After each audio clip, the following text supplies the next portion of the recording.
My Zimbabweans, good morning, Dichi Mama. Today is Tuesday, the 28th of January 2025, and it's 10 o'clock in the morning.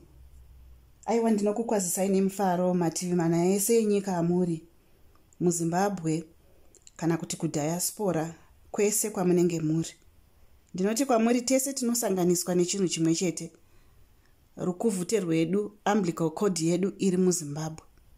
That is why toramba tichitaura about Zimbabwe, a country that we love so much.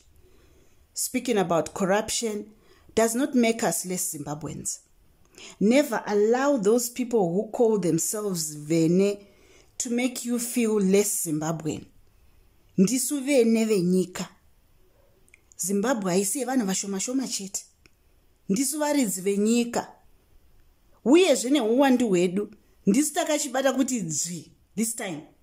Takachibata kuti dzvi.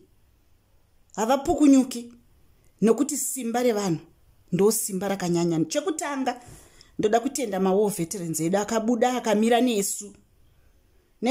Ndakaita audio ndakamirira citizens, ndakamirira madzimai. Vanhu vazhinji vanga vachichema vachinyunyuta. Tikaita audio tikakumbira. Yekutanga ndakaisa kuna VP yekutanga. Yechipiri ndikaisa zve kuna VP asi ndikainclude war vet kuti matiregerera. Asi ndinokutendai nekuresponda kwamakaita, even though zvangu ndinofila like makanonoka. You could have done this in 2018. Patakatanga kuona kuti mageneral mazhinji ari kudonha ari kufa. Vazhinji vacho vangadai vasina kufa, asi zvisinei. Chimwe nechimwe chine nguva yacho. Ndinokutendai nezvamakaita. All the issues that you addressed, exactly what we were talking about. Ndozvatoda izvozvo. Ende uye tinokusapotai, tinomira nemi. Nekuti muri kubata ma-issues ari kutinetsa. Ende pane vanhu vaakutaura manarrative ekupenga yekuti hanzi vachanyaradzwa, vachapiwa mari, vachapiwa motikari, vachapiwa madiamonds and whatsoever. I don't think ndakakutarisai nezvaita maziso enyu muchitaura pakamera paya kuti you would want to be on the wrong side of history.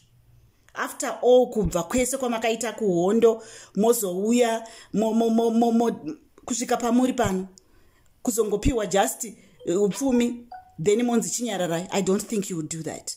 I still stand firm and I support you 100% nokuti nyika yadzvanywa namatsotsi. Kuna acting president vedu venyika vachiwenga, ndoda kutendai nekuti makabata ma-issues as well.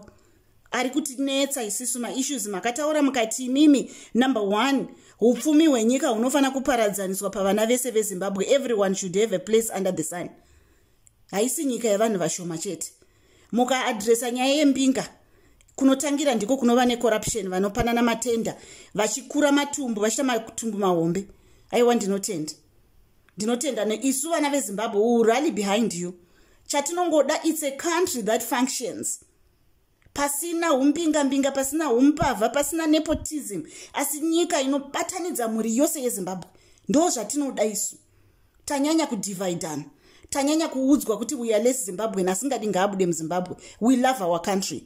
Toda kudzoka kunyika yedu. Right. Minister of ICT anonzi Tate Mavetera akaimba song achiti mupanduki chera mwena. Anzi chera mwena nema young women for ED. Chera mwena mupanduki nguva yako yakwana. A minister of ICT who challenges utungamiri hwenyika. Makazvionepi wakatsika pai mwana we? Wakatsika pai ndiudzewo mukadzi uya akatsika pai paakabata kuti apa ndo pandakabata ndino challenge ini. Saka to supporta to Vision 2030 yekuti ED yaramba achitonga kusvikira nokuti wagara panonzi paya pa high table nevana vamunangagwa. Maakuchallenge muchiimba nziyo neva this for ED, this for ED, that it must stop. Going forward, zvese zvimagroup zvakanzi varakashi for ED, mahure for ED, this and that for ED, it must stop. Zimbabwe haisi for ED. Zimbabwe nyika yemunhu wese. Tumapato twese tokanzi mapasta, what mapostori for ED. Vanhu ndeve muZimbabwe havasi vaED. It's not a monarchy. They want it to be a monarchy. Yemuri yavo, it's not gonna happen. Therefore, I challenge you imimi varakashi imimi today kuti nyorai muti 2030 vamunangagwa vanenge vachipo vachitonga. Ndoda kuzviona ini sachimama. Nyorai, tag me on Twitter.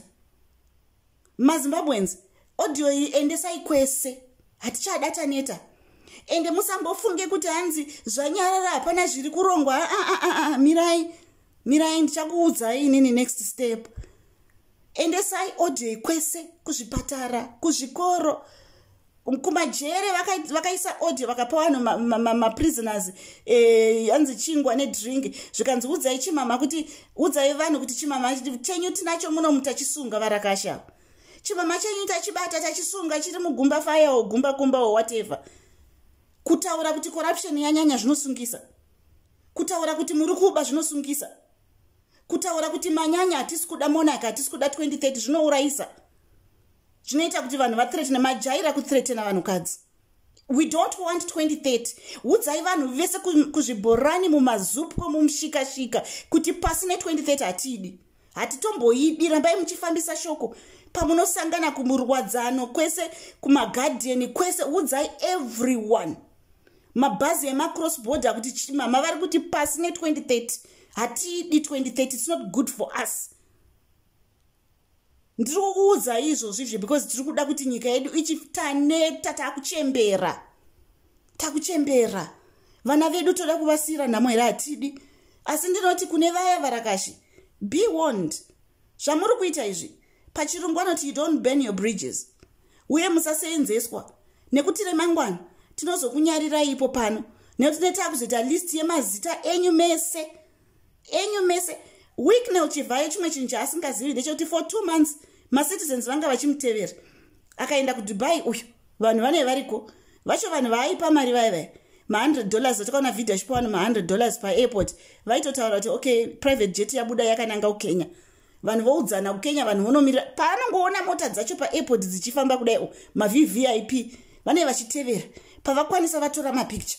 KuZimbabwe kwachona vakaona gold rakatakurwa rakavharwa rakadii, vane vachitora mapicture vachinyora manumber plate, vachitora mapicture emaface evanhu vanenge vachiona kuti pana Scott Sakupwanya panani. Mbinga idzodzo dziri kutaurwa naVP Chiwenga. We are tired. Akarova kuDubai akadaiwo nemapostori ake madzimai vane vachitevera vachinyora pasi. The net is closing in on Chivayo. And all these people who are saying President Idinga varambe vachitonga kuitira kuti varambe vachibenefita ivo. Such a group of greedy people. Hamuguti kuba makaita seko. Mari yacho munopedzisira maakungotenga zvimamota, maakungotengera vanhu kuti tukai vana chimama movapa mari. Zvinotibatsirepi zvotisvitsepi senyika? Vakomana, regerai mokuvara varume. Madzimai, regerai politics dzamuna zera nadzo idzi. Minister of ICT, regerai zvamuri kuita izvi. Musafurire vanhu. Young women for ED, regerai. Mahure for ED vaidzana vachitambisa magaro vari kupi vakapiwei. Regerai politics dzamuna zera nadzo idzi.